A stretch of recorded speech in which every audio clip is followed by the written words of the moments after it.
জাহাঙ্গীরনগর বিশ্ববিদ্যালয় কেন্দ্রীয় ছাত্র সংসদ জাকসু নির্বাচনের মনোনয়নপত্র সংগ্রহ এবং জমা দেওয়ার সময়সীমা একদিন বাড়ানো হয়েছে।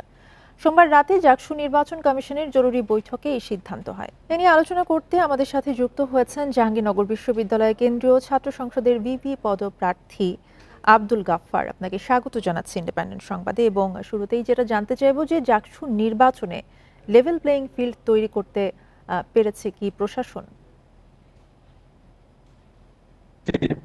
আপনি ধন্যবাদ।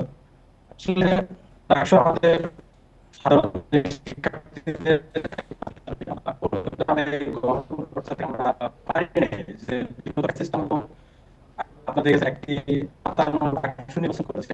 তো গণতান্ত্রিক চর্চায় স্টুডেন্টরা সবসমুখী আছে যে আহ, আপনি যদি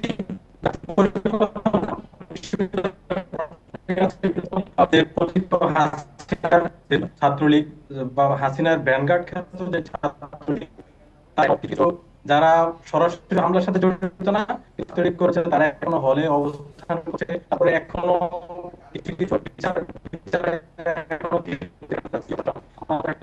করেছে, মামলা দিয়েছে, কিন্তু এটা আসলে সন্তুষ্টজনক। তারপর আমরা আশাবাদী একটি সুষ্ঠু নির্বাচন হবে এবং এখানে এবং এর মাধ্যমে গণতান্ত্রিক চর্চা যে আকাঙ্ক্ষিত যে গণতন্ত্রটা এটা আমার। আব্দুল গাফফার, ধন্যবাদ আপনাকে আমাদের সাথে যুক্ত হওয়ার জন্য।